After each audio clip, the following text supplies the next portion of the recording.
Coming up on the NESN Bruins podcast, we preview Bruins training camp, which begins this week. We also react to Bruce Cassidy's new contract extension, give some updates on the restricted free agent market with the Bruins' young defenseman, and we preview the second-line right-wing competition coming up at training camp. Hit the music.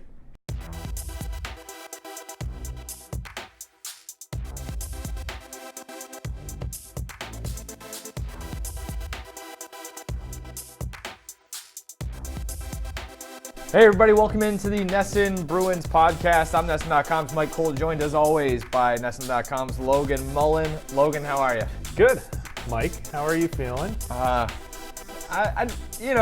Let's just say Mike had a fire last weekend and now he's afraid. I don't think I'm dying, and I don't want to make light of No, Triple E's social no events, joke. but I might have gotten a bug bite. I don't live in an area that's necessarily at a danger risk, but none of these places were at risks of being in danger until they were. So It all Mike starts the with one person. hypochondriac is a little. I'm not typically. Yeah, actually, I am. Because the worst thing, I don't want to get off on a tangent. We're here to talk about the Bruins first and foremost. That is what we do on the NESN Bruins podcast. I don't want to get off on too much of a tangent, but the internet is like the worst thing that ever happened to hypochondriacs. I'm not saying I'm a hypochondriac. The internet's probably the worst thing that happened in general. That's a good point. But if it wasn't for the internet, though, we wouldn't have the NESN Bruins podcast.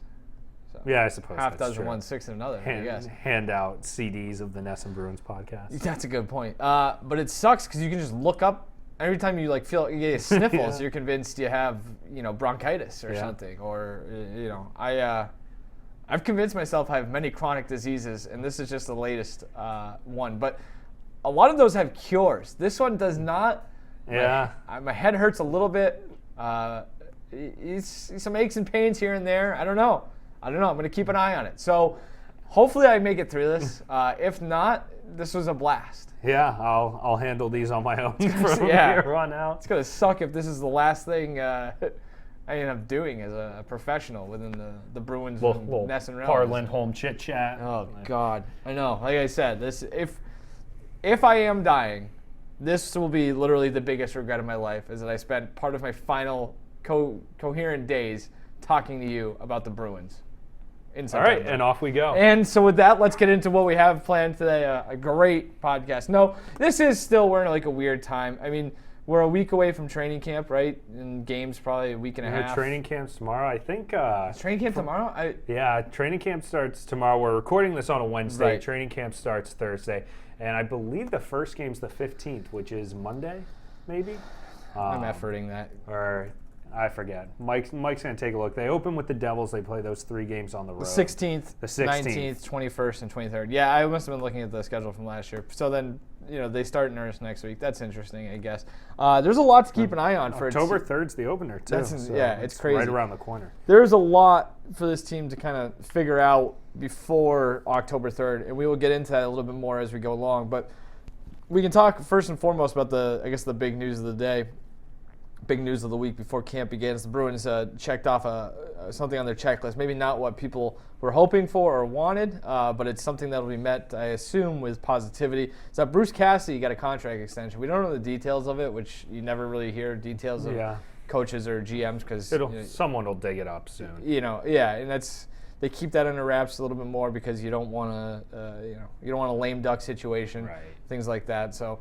But he's going to be in Boston for the foreseeable future, and well deserved. He's got I looked up 670 career winning percentage with the Bruins. Yeah, pretty damn good. I think it's 4th best in franchise history. Took him to Game 7 of the Stanley Cup Final, which again is the part of our program. The Bruins lost Game 7 of the Stanley Cup Final. Is that right? Still sticks out. Still kind of hard to believe. I don't know if that's the right way of phrasing it, but I think it's one that's going to haunt them for a while. Cassidy himself has said he's done talking about it after. Tomorrow, basically, after camp begins. Them. And I don't either. I mean, it's going to be a dominant talking point to start, but they've got to kind of turn. They really should just. I don't think they hold like a typical media day. They used to. If they honestly should have done something like that to just get all those questions out of the way, and then you sort of hit the ground running. Maybe they do. Maybe I'm just an idiot. I haven't seen anything in the releases, but I know they have in the past. But to the thing about Cassidy, I mean, every year they have gotten better. It was out in 7 games in the first round his first year. out in 5 games in the second round the following, and then to Game 7 of the Cup final. So there's a logical next step if we're using past history now. It's a little bit bold right now. But tough coaches in the NHL are hard to find, or good coaches, are tough to find in the NHL, in any league really. So the fact that they're committing themselves to him makes a lot of sense. Again, we had no clue how much longer he really had on his contract. We still don't, except that it's a multi-year extension. But as far as I'm concerned, it was just a prudent move. Get it taken care of. Don't have to deal with those questions for a while. And his first run with the Capitals wasn't very good, but that seems to be more of an anomaly. He seems to be a efficient, good NHL coach. And so, good for him. Smart move. Kind of hard to really have any other opinion than this is a good move, for all the reasons you just mentioned. So it's trying to take a counterpoint and see counter stance. All right. They had a press conference Wednesday. Don Sweeney also spoke at that press conference. He said the update on the Brandon Carlo and Charlie McAvoy situation is that, there's no update. Other than they are continuing to talk to those guys, continue to talk to their groups, as Don Sweeney said. Sweeney loves that word, groups. But anyway, the market might finally be coming into focus a little bit. I mean, there's a ton of RFAs still unsigned, a handful of defensemen unsigned as well. But one name who is no longer on the market is Zach Werenski. Signed a 3-year deal with Columbus, $5 million annual cap hit. He's paid $4 million, and $7 million over those 3 seasons. Some people think that maybe kind of sets the market for McAvoy and not necessarily Carlo, but at least it's a starting point. I think it sets the market for guys doing bridge deals. Yeah, that's a good point. And I will say, I think it was Bob McKenzie noted, there still might be interest in McAvoy and the Bruins getting together on like a 7 or 8 year deal, in which case this wouldn't be very pertinent. I've always gotten the impression that McAvoy, and I have no reason other than just an inkling, this isn't sourced or anything, but I've always gotten the impression McAvoy wants 7 or 8 years. I know some guys kind of shy away from term. McAvoy's been so open about wanting to be in Boston that if they wanted to get a Werenski type deal done, they could. Yeah, I think it's maybe a not a last resort, but it's, I don't know. It is quite literally a bridge where you can, and I think you do the same thing that the Blue Jackets did, where you backload it, where he's going to have the qualifying offer, have it be a higher number. Maybe it's something that they do as well. I don't know. And that was something I floated in the office earlier today when we were chit-chatting is, do you say to Charlie McAvoy, okay, we'll give you a Werenski type bridge deal. Just get us through the next couple years, get Backus off the books, and then from there we but really take care of you, give you the long-term deal that you're looking for. And given Charlie McAvoy's health history too, I mean, that also benefits the Bruins to a degree where you look over the course of 2 or 3 years of an upcoming contract and say, okay, is he going to be able to be more of a 75 to 82 game per year type player? Because right now there have been injury history to no fault of his own, but that's something, if you're a team, that you have to take into account. That said, I still think the ideal situation for both sides would be figuring out some sort of long-term deal, but the reality remains with just over $8 million in cap space, you're probably not getting deals with McAvoy and Carlo done without moving some sort of money out. Yeah, I think that was going to be my next point too, is that it's, the bridge might be the easiest way to kind of kick the can a little bit, so to speak, but I don't know if that's necessarily what I want to do. And the other thing too is you don't want to, if the guy's willing to sign a long-term deal and you consider him a franchise cornerstone, you don't want to keep, having this come up. String him along. And then it's one of those things where eventually, he starts seeing maybe the grass is greener somewhere else, and you kind of screw yourself over. Instead, I agree with you. I think this is the best case scenario for both sides because. This is a guy who is what? How old is he? 22? 21, I think so. He's 21. So if you're signing him to a 7-8 year deal, he's 22. You're getting him literally through like the prime of his career, or his best seasons, and you're maximizing your window, all of that. So I think that's something that they should be trying to do, but that's easier said than done. And I really couldn't even begin to tell you where that might start moving things around in order to facilitate both. Well, so that's the problem. And real quick, so McAvoy's 21 right now. He'll turn 22 in December. The only type of move that takes a significant amount of money out without really setting your organization back is the Backes move. Everybody's talked about that, the $6 million that he carries this year and the $6 million that he carries next year. The problem is that with the way the Bruins have constructed their roster is you have a lot of guys who really don't meet in the middle, right? Yeah. So Krejci makes what he makes, Bergeron, Marchand, Pastrnak, all those guys are a little bit less than that, Rask as well. And then outside of Krug, who's making a little under 6, I think, your drop-off from Backes to, I think, Sean Corrali's the next one down at $2-something million as far as forwards go, it's a pretty big gap. So short of making either multiple small moves, you're basically stuck with making a big move. And it depends on what exactly they want to do. And I'm curious to see if Don Sweeney, for the sake of just getting McAvoy and Carlos signed, says, all right, we're going to operate over the cap for training camp and we'll figure something out after that. But when you do that, I feel like you lose a lot of the leverage that you would have, because everyone knows you have to get under the cap and they know exactly how much under you have to get. Not to mention the risk of injuries. I mean, geez, everybody appears to be hurt, too. And so, what if you have a guy who you put out there trying to showcase him, for lack of a better term, during, preseason games, and he ends up getting hurt, and now you can't trade him. Mm-hmm. It's just a lot of different, things that could happen. And, like you said, it takes away the, if you don't have any leverage, you're kind of in a tough spot, too, where it's like you don't have your two and you can't really hide money. So. Anything else on that front? I don't know. Well, so I mean, in a similar vein, there are so many unknowns in terms of health, right? Yeah. So that Moore's going to be out. Kevin Miller, I would assume, is probably going to be out. Chara said last week he's not certain he'll make it for the opener. Sweeney said today in the Bruce Cassidy press conference that Grzelcyk's dealing with something, but he thinks that Grzelcyk will be fine. And I think that about covers it, right? So between Chara, Moore, Miller, you can throw in Grzelcyk, you're dealing with injuries, and then you have the uncertainty with McAvoy and Carl. That is 6 NHL defensemen right there, which is absolutely nuts. So there are so many different varieties of what could happen that we're going to see a very interesting situation play out where there is kind of a sense of urgency to get a deal done. I don't think the Bruins want to... Naturally, they would not want to let this go until December 1st, like the Maple Leafs had to do with Nylander, but I think there's an added sense of urgency because of the health problems that they have and the fact that they went so deep last year that you don't want to be running into a situation where you are incredibly thin at the blue line. You have half of your defense making their NHL debut. They do have depth on the blue line. It's just... It's all on the left side, too. And you lose all your depth if you have to use it at the same time and earlier than you want to. Like that kind of...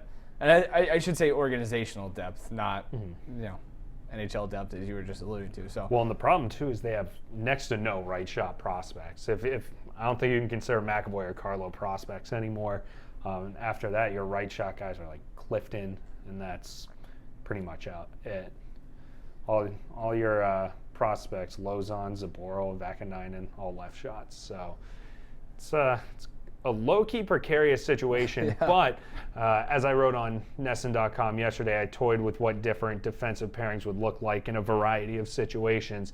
They do have surprisingly decent depth to where you could field a respectable blue line even if a couple of guys are out. Now, once you really start losing a ton, then you'd be decimated. But in doing that, it was a nice little reminder of, this is why they brought Steven Kampfer back. Yeah.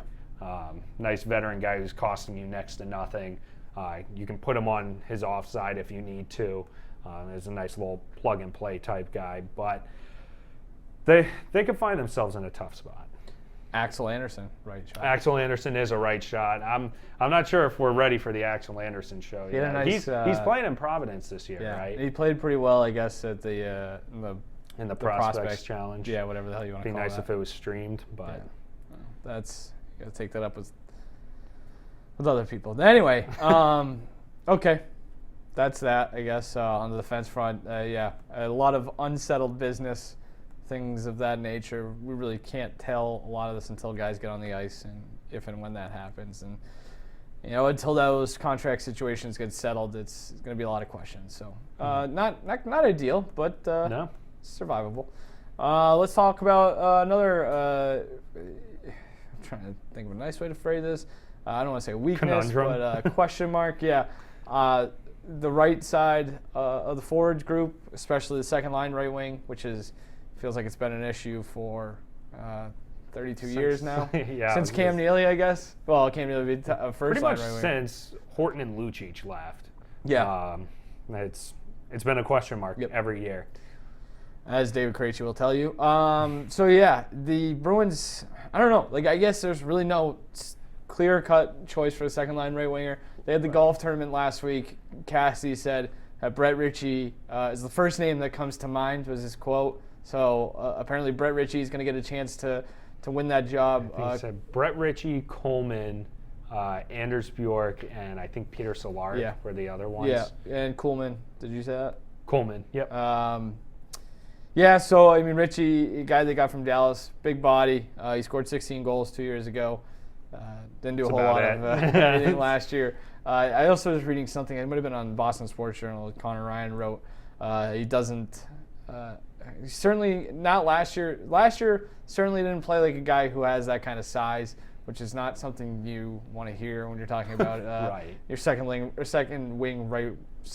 right winger. Say that 18 times fast. So that's kind of an issue. I guess, I look at a guy like Anders Bjork, who, in a perfect world, he comes back fully healthy, takes the next step. And it's got to be him. And right? you have something there. And this isn't even necessarily a knock on him, but there's nothing that makes us believe that that's going to be the case until we see it happen. Yeah. Because he's a guy who, when he's looked well, because he's gotten injured, and when he's been healthy, he's been somewhat inconsistent at times as well. So that's a lot always, of question marks. That's always been the big problem with a lot of these guys, right? Yeah. That have gotten Right. a look on that second line. Is you take, or even Bjork, who got chances on the first line, he's gotten opportunities in a variety of roles, and there have been times where he looks really good, and then he's just a ghost for lengthy stretches. And so the health is one thing. But the inconsistency when he has gotten a chance is another. The skill is there where you would think if he can put it all together and become a much more stable and consistent player, he becomes the natural option right there. But the same thing in terms of consistency can be said about Peter Solari, who looked good when he first got called up. And then after a while, you could tell he sort of fell out of favor because he wasn't, I guess you can say he wasn't scoring, that's one thing, but it was also creating chances and at least giving you other things that makes it justifiable to keep him in the lineup. I feel like what's going to happen is it'll be similar to last year where it's a revolving door of prospects unless somebody can grab that role. And then otherwise, I think it's going to be Carson Coleman who probably ends up in that role because, for one, Bruce Cassidy loves him, and the one thing he always says is he hunts pucks well. Right, so if you let Coleman hunt pucks, you let Krejci do his thing, and you let DeBrusque get to the front of the net, then you're at least operating with a somewhat efficient trio there. Mm-hmm. It's probably not as good as it could be unless you put it. It's not as good as it could be if you were to put a pure scorer there. But the reality remains they don't have one of those. Yeah. How do you feel about the prospect of putting Charlie Coyle in that role? I think we agree on not this. Great. I mean, but the Bruins proved last year, clearly that they're at their best when Charlie Coyle is playing third line center. Right. But that was when they had Marcus Johansson, who they no longer have, obviously, and that's part of the issue, right? Is you're hunting for right wingers now, and you kind of mixing and matching. So I don't know. I think at least to start, I would prioritize depth across all four lines and would keep him on the third line and just try to hopefully find something to plug in on that second line. Right. Or, you mess around with, moving Pasternak down to the second line and going from there. I think Coyle on that third line is the best spot for him. But, again, that's also kind of operating under the assumption you have the luxury of a deeper forwards group, which they don't have right now. So, right. Or at least they don't have proof of. I mean, maybe these guys come out and have the take the next step in their career, and you've got an abundance of young wingers. But I don't know.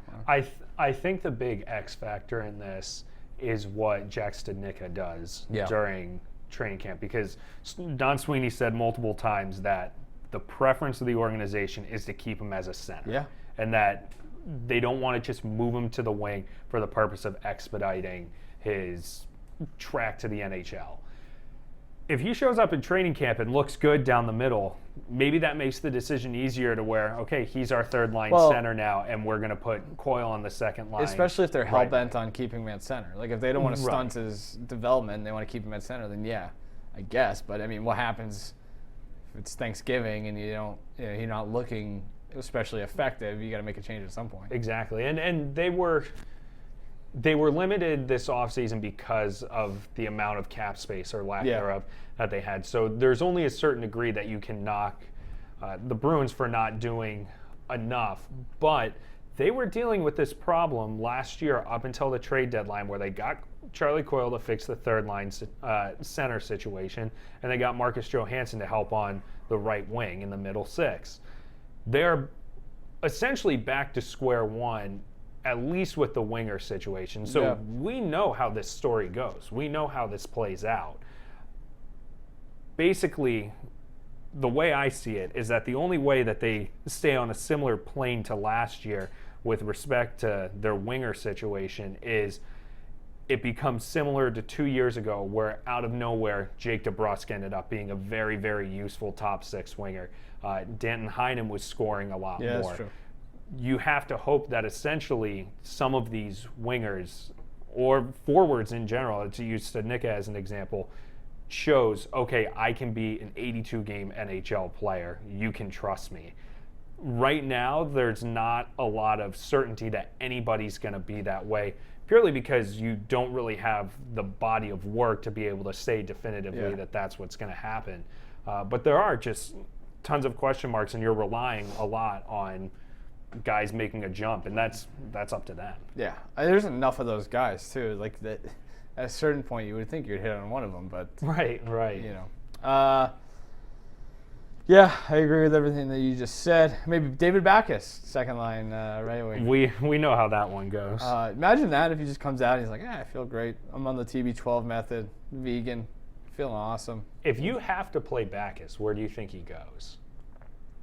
Because I feel like your third line's a disaster again if it's Heinen, Coyle, and Backes. The fourth line. Right? It would have to be Wagner and Nordstrom centering, and then the other on the left wing, and then Backes on the right. Right? That's all you can do. Or, that's right. So you'd have Wagner, Corrali, Backes, and then just you're rotating Backes, Wagner, and Nordstrom among those wing positions. Right. It's such a mess. It is. So here's so he's not going to play every night. Like, that's the thing. Right. And so, and the good thing about Bruce Cassidy is that he's not afraid to sit him. So I'd be interested to see how much you're able to sit him before it really starts to become an issue. I also think it's worth noting that the fourth line is pretty good last year, no matter who was there. And they had some turnover, too, in terms of injuries and things like that. Right. It didn't look as good, in the stretch where Nordstrom was hurt after the Winter Classic. Yeah, Nordstrom got hurt in the Winter Classic. The fourth line wasn't bad. It was almost always some combination of Wagner, Achari, Nordstrom, and Corrali. Right. So maybe you hope to find that similarly this year with just subbing out Achari for Backes. But in terms of a fourth line NHLer in the year 2019, 2020, I don't know. I'd almost rather have Achari than Backes just because of the young. It's a young man's game. And it's a speed game, and so Backes fits in well there. Like, I mean, he's willing to do that job at least. It's not something that's completely foreign to him, but it's just the economic thing is kind of an issue too. But you don't want that to dictate what your decision making either. It's tough to be particularly hard on Backes because he does have that reputation of being a good soldier and everything, but he really didn't go through that many stretches last year where he was getting scratched for lengthy periods of time. Sure, but like, what happens if he gets this Stephen Kampfer treatment where he's getting scratched for a month at a time? It becomes hard to say, all right, we really need you to be a good locker room presence, but you're either not going to play or you're going to play 5 minutes a night. that kind of puts him, from a human perspective, that puts him in a tough position. Yeah, sure. But, I mean, he was, he got scratched for half the Stanley Cup final. Right. He wasn't in the lineup for those games, so I don't know. Yeah. So I guess, the final thing that we can touch on, I mean, we're really already talking about it. It's just, the different competitions we'll be looking at when training camp begins. And, this is obviously it, right? And there's just, I don't know if there's so much one specific battle to watch. It's just kind of how do we figure this out? And, you let these kind of play its way into fruition and go from there. Well, there's a big ripple effect in all Right. this, right? So if you get Peter Cehlarik or Anders Bjork to become your second line right wing, then think of who that's bumping out of the lineup on the bottom six, right? Because you've got Brett Ritchie. Yeah. Theoretically, you have Par Lindholm. You have David Backes. You'll have Coleman, Nordstrom, and Wagner, pretty much all vying for more or less 4 spots, 3 spots. There presumably would be some decent enough NHL level players getting scratched with some regularity, because there's a crop of veterans that you're just not going to send down to Providence. It is weird. It's if this was the NFL, they would be, and there's cut down day or whatever, the Bruins would be the team They could just have a fire sale. wheeling and dealing. Yeah. They would be, and that's easier said than done, and it's just something that doesn't really happen as much in the NHL. I can't remember a ton of movement, at least in terms of the trade market during camp or as the regular season approached, Yeah. I think everybody's pretty certain. I mean, last year, was it the day before training camp that they traded McQuaid? Did the McQuaid Camphor deal? So I guess that's But I mean, but that's a other than different that- kind of trade. That's not a franchise-altering trade. But it's or also anything. not, trading guy who makes $2.8 million for prospects basically just to clear cap space. Right. It's a it's a hockey trade. So yeah. I'm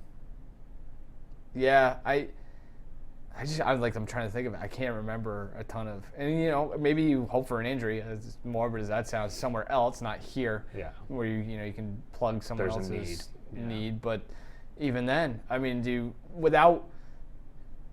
really want to start plucking off your depth too when you don't really know what you have Right. elsewhere? So we're going to trade 3 scratch tickets and we don't know what we're going to get out of them. And they go and hit their stride somewhere else. I would not suspect we see any defensive prospects go if they were to make trades. Well, so the only way that one of those goes, any of their prospects goes, actually, the way you think about it, is he's stapled to a contract. Right. And that's maybe something that you do. Yeah. Maybe that's Which Backus, we I thought guess. thought for the last few months, if they were going to do that, it would happen at some point this summer. And I don't know if they are just tight-lipped as can be down on Causeway or what, but we haven't heard anything this summer in terms of Backus was the one thing that we pointed to, right? There haven't been any sort of rumors regarding the Bruins at all. It's they haven't even opened the office this summer. Mm-hmm. Yeah. I don't mean that as a slight. It's No, just it's not. What else are you going to do if you're not Right. going to trade him? Right, and I think part of it was other teams. I think teams have seen how dangerous it can be to take on a bunch of bad contracts when you're rebuilding, because you can. I mean, look at the New York Rangers, right? You can have an accelerated rebuild.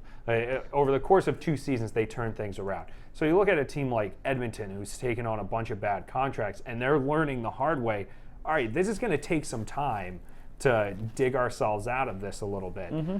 So I think teams are wary of saying, yeah, we'll just take your David Backes contract and a prospect, and then all of a sudden your rebuild happened faster than you thought it would, and you have this $6 million cap hit that now you need to shed, that you were taking on to hit the cap floor or whatever the other day. So I think teams are skeptical of just, doing Patrick Marleau type deals. I could see, though, Ottawa being into a deal like that. I think you've mentioned that before, but Backus also has the limited no trade, so it's going to be tough to do anything in that regard too. So maybe that was something where they thought about this summer and they went to him and he shut it down right away. I don't know. Yeah. I'm just speculating. So, if you had to guess, when would you say we see either of the RFA deals get done? Do you think there's any situation similar to when Pasternak got his done in the final hour right before training camp? before camp? Yeah. So I mean, what are we doing here then talking about this right now? Stranger things have happened, right? That's going to really suck for us. What if all of a sudden it was just, they get a deal done tonight at 10 p.m.? That'd be a hell of a job by Sweeney playing poker during the press conference. Yeah, which, I mean, that happens. Yeah, no. I don't think it happens before camp. I think it happens before the regular season with both of them. I don't know how or where or what, but I just Glad think it's not our job. It's something that they figure out. I don't know how you don't when you're dealing with two guys who are pretty important to your near and long-term future. Yeah. Long-term. Yeah. I would venture to agree. I think there has to naturally be a little bit of fear of being like, you know what, let's just sign him now and we'll figure it out later. Because October 3rd will come up quick, and you could be hosed in a New York second. That's a good point. So, anything else in training camp that we're looking at? I don't really think so. I don't Goalies think so either. Goalies something are to fine. Keep an eye on, though. Maybe the trade Halak rumors. Yeah, well, are there rumors? I don't know. I think people have floated it a lot. I mean, if they got, Max Lagacé, who's the depth guy in Vegas. Right. So you're waiting to see if any of your prospects with Kaiser and Vladar, if somebody, but like the thing is though, it's not like it's this 4-5 week slate that you get to run these guys. You have so many guys, you got to get time. And so all right, what if Vladar plays well for 2 periods? Like, are you going to be able to be like, let's trade Halak and make Vladar our backup? It's a tough spot there. So yeah, I don't think they put. I think Kaiser's only like 20 years old. I don't think they're going to put him in that spot. I think it's either Lagacé or. Lagacé seems like the most logical. I feel like they wouldn't have gone out and got him unless they thought he could back up at the NHL level. Yeah, Not to say that him being here makes any sort of Yarrow Halak trade imminent, but in the event somebody gets hurt, you need someone that can. Halak is 34 and Rask is 32. Yeah. All right, that's something to keep in mind as well. Bergeron sounds like he declared himself likely to be good for the opener. We'll see. When you're dealing with a groin injury, that kind of lingers, as he can attest. It seems like it's been an issue for the last 8 years now. Chara we touched on. Rookie tournament, Bjork played well. Yeah. So did Vakanainen, according to Sweeney. So that's something I didn't see it. So there's only so much stock you can take in that, right? But right. Still, I think there's a chance we'll see plenty of Vakanainen this year. Yeah, I agree. That makes sense. You might as well, right? At a certain point. If Chara's not good, the injuries and stuff. Man, if Chara's not healthy to start the year, toy around with that Vakanainen McAvoy top pairing that we're supposedly going to see for the next preview 15 years, or 3. Yeah, or 3 on a Werenski deal. Anything else? Nah, let's bounce. Okie dokie. It's been the NESN Bruins podcast. Thanks for joining us. Subscribe, rate, review on the NESN Podcast Network. All of the NESN podcasts are listed there. We got the NESN Patriots podcast coming out every week. We also have the Spread, NESN.com's Football Picks podcast coming out every week as well. So there's a lot going on there. Oh, also the Red Sox podcast. A lot going on with the Red Sox at the moment. Sox fever right now. Yeah, well, not quite. I would rather have Sox fever, though, than Triple E to bring this thing full circle. That's true. That's it. We'll be back before opening night. Yeah, right? We will do a season preview. Unless Beth I'm not Israel. here. Yeah. And you've killed off 2 That's co-hosts. true, yeah. Ever since I came in, we've lost Nicholas W. Goss. Maybe you. Who knows? So we'll see. If I do make it through, if I make it out of the woods, so to speak, we will be back to preview the season at some point, give our predictions and all that fun stuff. So until then, thanks for joining us, and we'll catch you next time on the NESN Bruins podcast.